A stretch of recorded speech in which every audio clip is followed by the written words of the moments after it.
much, ladies and gentlemen, for joining us on the midday edition of the bilingual newscast on Equinox Television. We are live from Douala, Cameroon's economic capital city and Equinox Central News Desk. The first part is in the French language with Julien Bert-Bissay. Julien Bert-Bissay, good afternoon. Bon après-midi à vous, Formi Armstrong Sanda. Mesdames et messieurs, bon après-midi à tous. Merci de choisir Equinox Télévision pour vous informer. Ouvrons cette édition par cette note en éducation. Le syndicat national des enseignants du supérieur suspend leur grève d'avertissement ayant couru du 25 au 30 janvier 2021. Cette décision a été prise au cours de la réunion extraordinaire du bureau exécutif national du syndicat national des enseignants du supérieur tenue samedi dernier. Le bien SINES invite par conséquent les enseignants des universités d'État à reprendre toutes leurs activités ce lundi 1er février. Le SINES rappelle toutefois que la grève reprendra le 8 février prochain de façon illimitée au cas où le paiement de la prime spéciale et des prestations académiques à tous les enseignants concernés n'est effectif. Et des logements sociaux vendus à une société immobilière alors que des citoyens en manquent de se loger. Le constat a été fait hier par le ministre de l'Habitat et du Développement urbain. Célestine Ketia-Cortez effectuait une visite dans cette localité pour faire un état des lieux avant sa rencontre avec des acquéreurs qui n'ont toujours pas reçu les clés de leur appartement. On voit tout cela dans ce reportage d'Innocent Abégaïchon pour Chougnat. 9 ans après le lancement des travaux de construction des logements sociaux au Cameroun, le chantier de Banga Bakoko a largement dépassé les délais de livraison, empêchant ainsi de nombreux acquéreurs d'intégrer leur maison. Face aux plaintes récurrentes des futurs propriétaires qui peinent à comprendre ce qui coince, la ministre de l'Habitat et du Développement urbain est à Douala pour en finir une bonne fois pour toutes avec cette histoire de mouton à 5 pattes. Premier fautif dans ce retard de livraison des logements sociaux, les PME camerounaises qui n'arrivent pas à respecter leurs engagements. Depuis mon dernier passage, nous encourageons les programmes des PME camerounaises qui nous ont fait défaut, qui ont empêché que le rêve du chef de l'État se réalise dans les délais. Et la face cachée de ces logements sociaux, désormais de construction à durée indéterminée, la voici. Plusieurs collecteurs des eaux usées en chantier sont à l'abandon. Célestine Ketia-Cortez tombe à la renverse devant une vérité qui lui a toujours été dissimulée. Durant ses multiples descentes ici, la connexion de plusieurs immeubles au réseau électrique et d'eau courante ne sont même pas à l'ordre du jour. La ministre Ketia-Cortez tenait donc à voir toutes ces réalités de près avant sa rencontre avec les acquéreurs abusés, prévue ce 1er février. Nous sommes là pour voir l'évolution et surtout nous assurer qu'au terme de nos échanges, nous allons pouvoir donner des recommandations concrètes. Nous allons pouvoir loger les Camerounais. Devant cette détection des zones d'ombre à la finition des logements sociaux, Célestine Ketia-Cortez croyait avoir tout vu. Erreur. C'est plutôt 2 représentants de ces cas immobiliers qui se présentent. Ils font savoir à la ministre Ketia-Cortez qu'ils détiennent tous les papiers, leur donnant droit à ces 2 immeubles achetés à 400 millions de francs CFA du temps de son prédécesseur, Jean-Claude Mbouenchou. Une pratique contraire à l'esprit du projet des logements sociaux, rétorque Célestine Ketia-Cortez. Les sociétés immobilières construisent pour accompagner l'État, pas l'inverse. Quand l'État construit, subventionne, vend moins cher et la société immobilière prend et les Camerounais sont dans la rue. À la réunion de débriefing à la communauté urbaine de Douala, la ministre Célestine Ketia-Cortez a clairement dit aux représentants de ces cas immobiliers de constituer les dossiers pour le remboursement de leur argent auprès de la Caisse autonome d'amortissement. Voilà donc autant de magouilles qui torpillent depuis des années l'accès des citoyens lambda aux logements sociaux au Cameroun. Évoquons à présent cette mise en garde du maire de la commune de Yaoundé 6 aux agents véreux qui détournent les recouvrements effectués sur le terrain. Jacques Yoki Onana procédait au lancement du budget 2021 de sa commune qui sera orienté prioritairement à la scolarisation des déplacés internes de la crise anglophone et l'amélioration des conditions de vie des populations. On voit tout cela dans ce reportage de Rodrigo Ngassi, Marcelin Gorso. Après une année 2020 tumultueuse, marquée par quelques tensions sociales et une crise institutionnelle, la commune d'arrondissement de Yaoundé 6 sort progressivement la tête de l'eau. 2021 se veut une année de rattrapage, du retard pris dans la réalisation de divers projets visant l'amélioration du cadre et des conditions de vie des populations. En 2021, nous allons nous attarder à davantage donner aux populations de Yaoundé 6 qui n'ont pas la possibilité d'avoir l'eau potable, d'avoir des adductions d'eau. Nous sommes focalisés là-dessus. Nous allons également continuer à mettre un accent sur l'éducation. Vous savez, c'est un axe prioritaire de notre mandat, accompagner les institutions scolaires qui sont déjà installées. Une attention particulière sera accordée aux déplacés internes de la crise anglophone, dont la majorité a trouvé refuge dans l'arrondissement cosmopolite de Yaoundé 6. Nous apaisantir sur la possibilité de donner aux enfants qui sortent des régions du nord ou du sud-est d'aller à l'école, d'avoir la possibilité d'aller dans une école avec les possibilités d'avoir les instruments pour aller à l'école. Pour réaliser cette feuille de route, la commune a besoin d'argent. Malheureusement, certains esprits retors s'amusent à confondre l'argent public à leur caisse personnelle. Aussi, le chef de l'exécutif municipal a-t-il saisi l'occasion du lancement du budget pour mettre en garde ces brebis égarées. Pour réaliser un budget, il faut le nerf de la guerre, il faut les moyens. Et les moyens dans une collectivité territoriale décentralisée comme la nôtre, il faut aller les chercher. Obligatoirement, nous sommes obligés d'utiliser nos personnels qui, parfois, se sont illustrés par des attitudes et des comportements pas dignes d'un agent communal. La plupart du temps, les recettes qui devraient entrer dans les caisses de la mairie rentrent dans les poches de certains de nos agents. Nous avons fustigé cet état de choses et nous avons pensé que nous mettrons tout en œuvre pour que ce genre d'attitude, ce genre de comportement soit banni au sein des agents de la commune de Yaoundé 6 pour que effectivement nous puissions réaliser les promesses à nous faites aux populations. La nomination et la prise de service du nouveau receveur ont apaisé les tensions. La trésorerie de la commune de Yaoundé 6 se porte désormais mieux. Les arriérés de salaires et autres avantages relèvent du passé. En dehors du Covid qui persiste, il n'y a pas d'obstacle majeur sur le chemin de la réalisation du budget 2021, dont les populations en attendent beaucoup. Dans l'arrondissement de Mandjou, région de l'Est Cameroun, l'insécurité grandissante inquiète les populations. Le trafic de stupéfiants et d'ossements humains ont le vent en poupe dans cette partie du pays. Des dossiers brûlants sur lesquels devra se pencher le nouveau sous-préfet Ambomo Mani Hervé, nouvellement installé dans ses fonctions. Benjamin Sam. Mandjou, arrondissement situé à 5 km de Bertois. Ici, la poussée économique est importante avec une démographie galopante. Seulement, ce jeune arrondissement fait face à plusieurs phénomènes. L'insécurité et le trafic de stupéfiants, des problèmes que tentera de résoudre le nouveau sous-préfet de l'arrondissement de Mandjou. Ambomo Mani Hervé Marie, originaire du centre, était précédemment sous-préfet de Ngormapoubi avant d'être nommé à Mandjou. Il remplace Samuel Menobo, muté dans la Damawa après 7 ans passés à Mandjou.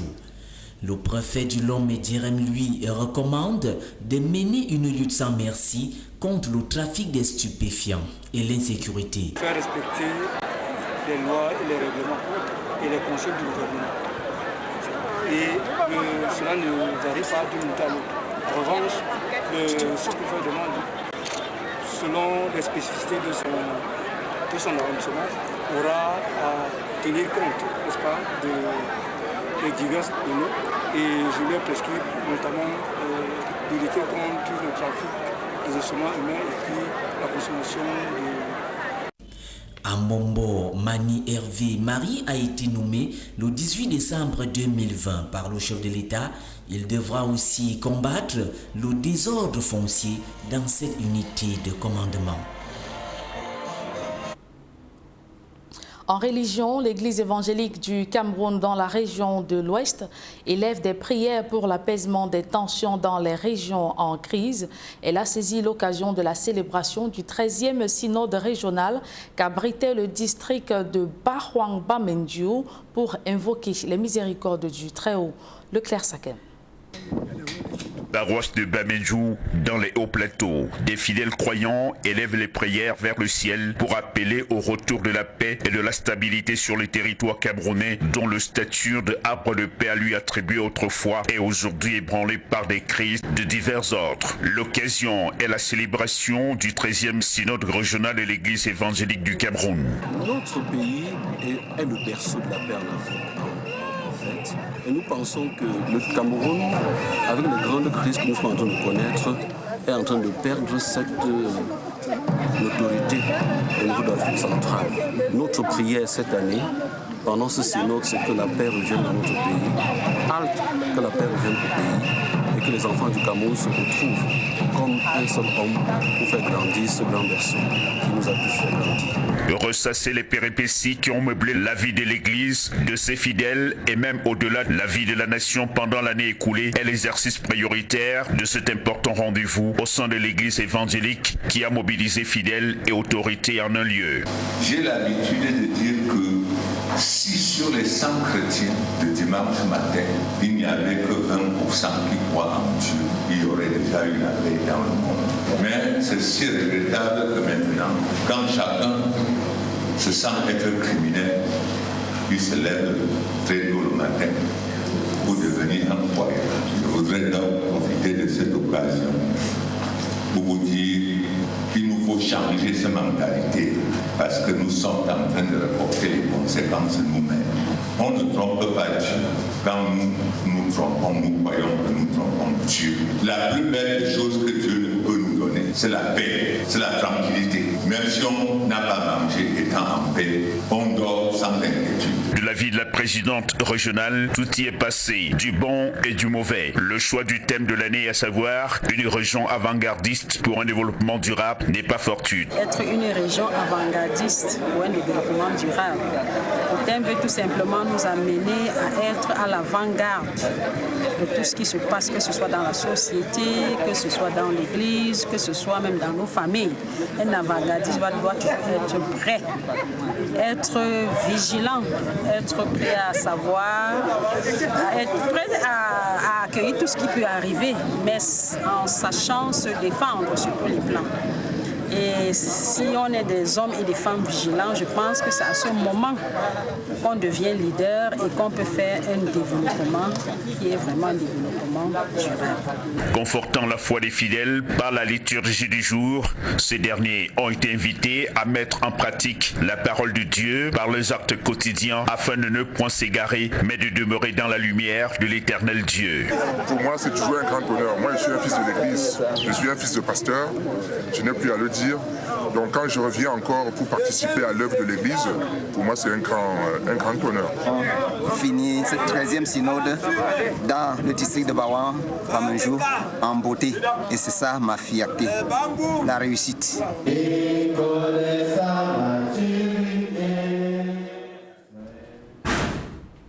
Parlons sport à présent. CHAN 2020, l'adversaire des Lions à prime est connu.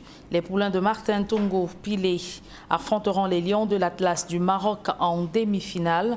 Ils ont battu hier après-midi la Zambie 3-1 au stade de la réunification de Douala. La demi-finale du Cameroun se joue mercredi 3 février à Limbé. Dans le même temps, la Guinée-Conakry a également obtenu son ticket de qualification pour les demi-finales en battant le Rwanda 1-0. La Guinée croisera donc le Mali au stade de Japoma mercredi 3 février à 17h. C'est ici que nous mettons un terme à la première partie de ce journal. La seconde est en langue anglaise avec vous, Formi Armstrong Sanda. Good day once again. Good day, Julien Bed Bisai. Ladies and gentlemen, good day to you once again. Thanks for joining us in the second segment of information. During the Mass to bestow on His Grace Andrew Kia, his symbol of full episcopal authority, the visiting Cardinal Pietro Parolin, Special Envoy of Pope Francis and Secretary of the State of Vatican, called on the people of Cameroon, especially those of the northwest and southwest regions of Cameroon, to each be responsible in bringing peace back to the conflict-stricken regions. In his word, he says violence has never solved problems, but violence creates more problems. Mbustela has the rest of the story from Bamenda in the northwest region. In the name of Pope Francis, Bishop of Rome, and of the Holy Roman Church, for the honor of the Church of Bamenda, and as a symbol of your authority as Metropolitan Archbishop, we confer on you the pallium. His Grace Andrew Fuanyang Kia receiving the pallium, which is a symbol of full episcopal authority, from His Eminence Pietro Parolin, Secretary of State at the Vatican. His Eminence Pietro Parolin is visiting Bamenda at a time when the conflict in the northwest and southwest region is entering its 5th year and characterized by killings, kidnappings, ghost towns, and lockdowns. In his 17-minute sermon, the Cardinal Secretary of State dwelled more on the responsibility of everyone in achieving peace. Dear brothers and sisters, in the difficult situation in which you find yourself living, you are experiencing up close the power of evil that acts in the world. Unfortunately, there is much news of violence, division, and fratricidal struggles that afflict this beloved land. Today's gospel teaches us not to fear evil and to trust in Him who knows how to conquer it. We are all responsible for peace. We are all responsible for peace. All the actors of society are responsible, from the smallest to the biggest person, that finally arms may be put down and the peace and reconciliation may reign within us and around us. Violence never solves problems. It only creates more problems. Peace is a journey of hope, dialogue and reconciliation. Dialogue, therefore, is the best way to solve conflicts and misunderstanding. The Mass in Bamenda was attended, among others, by the Minister of State, Secretary General of the Presidency of the Republic, Ferdinand Gongo, a host of government ministers, Cardinal Christian Tumi, bishops and parishioners of the Archdiocese of Bamenda. And the special envoy of Pope Francis came to Bamenda amidst ghost towns that paralyzed activities, and very few persons could be seen in the streets of the northwest regional chief town. Ghost towns, it should be recalled, is one of the characteristics of the armed conflict that has been rogging the northwest and southwest Anglophone regions of Cameroon. And in one of the conflict-hit regions, the southwest, one of the sectors that had a devastating and negative impact of the Anglophone crisis is the tourism sector. And in one of such areas is the Bangem Council in the Kupema-Ninguba division of the southwest region of Cameroon. Recently, the mayor of the Bangem Council came out calling on the people to consider visiting touristic sites in Bangem again, assuring them of their security. Details in the following report. The Bangem Council area in the Kupema-Ninguba division, southwest region of Cameroon, is endowed with enormous tourism potentials, which have unfortunately not been spared by the negative impact of the armed conflict in the northwest and southwest regions of Cameroon. Some of the great touristic features of the area are chains of mountains, among which is the Mount Kupema-Ninguba, beautiful plains and the Twin Lakes, which were favorite destinations, pulling in hundreds of tourists each year before the escalation of the armed conflict in the Anglophone regions of Cameroon. We be for yourself for Maninguba, so empty, no any stranger, no any body like motor, so like one man, so no any man. We don't for around 2 years or 3 years. Now just this time, so we start forget Trinja for here. We have external tourism that used to be very common here, but during the crisis, it was discouraged. People were not coming. With multiple efforts adopted to bring back normalcy to the northwest and southwest regions, few tourists are beginning to go back to Bangim. I have never come to this place, but I've been hearing of it long time ago. The typical area of this place is a kind of nature that you can't find in the whole world, that you can't meet. The first one, like we call it the female lake, when you look at it, it is just like the African map. And when you go to the main lake, it is just like the Cameroon map. So we are so proud as Bakosi people from Kupe Maninguba, to be blessed with this kind of geographical nature. This is our first visit here. So it's a happy day because we see the beautiful lakes and the attractive feature. So we are happy, even the turnout, the population too. Accompanying the tourists to different touristic sites in his municipality, the mayor of Bangim say more tourists to come in as their security is guaranteed. But we want to tell the world now that as far as this site, hosting the only twin lakes, I'm sure the only place in the world that you have twin lakes, it's already very, very calm. We don't have any problem here. The road is okay, anybody can come here, and we have 2 contracts at the moment that the Ministry of Tourism gave out to arrange a route so that even small vehicles can have easy access here. So this place is calm, Bangim is calm. We're encouraging every person to come. A message reinforced by the local population. We encourage people to come to see the beauty of this, our Twins Lake, and also to enjoy the facilities. There is peace all over. Their hope and burning desire is to see Bangim busy again with tourists after a long and dark season. And in Bamenda, a manhunt has been intensified after the burning of Presbyterian Secondary School Mancon.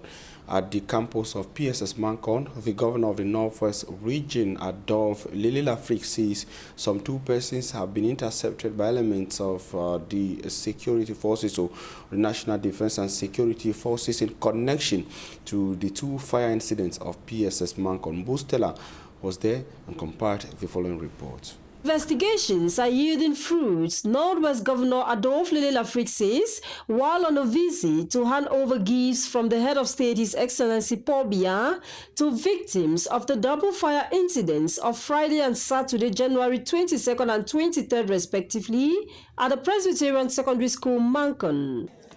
The investigators have already traced those who have brought fire in the dormitories here. And they are soon going to be brought to the judiciary to be sanctioned accordingly.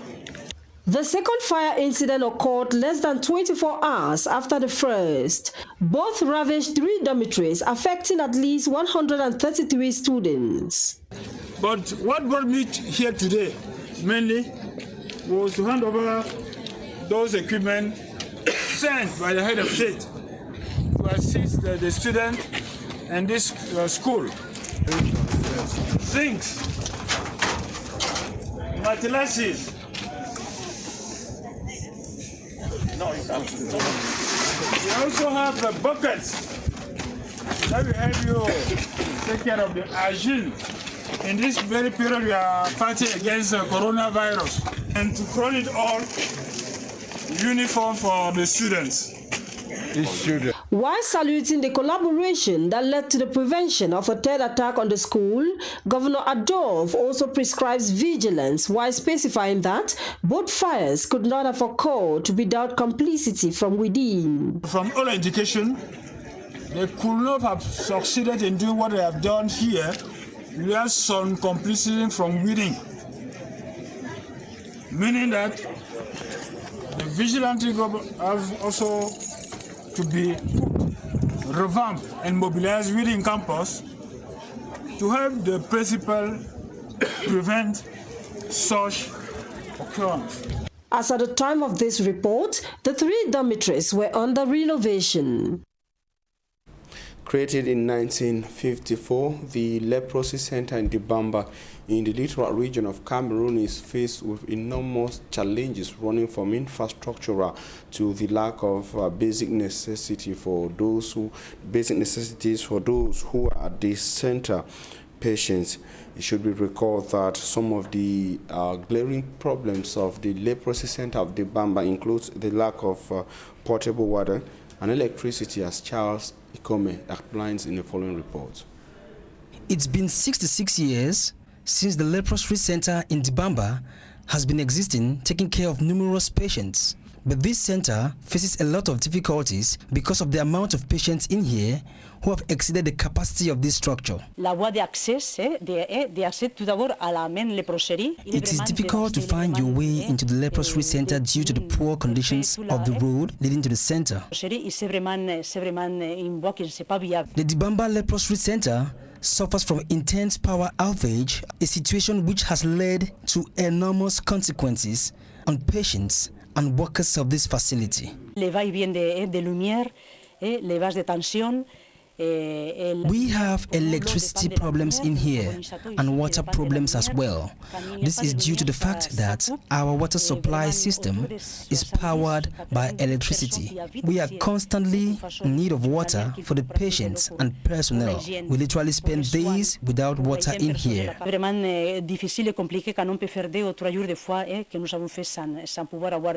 Financed by the Cameroonian government, the Leprosy Center in Dibamba still faces major challenges in the rehabilitation process of its patients.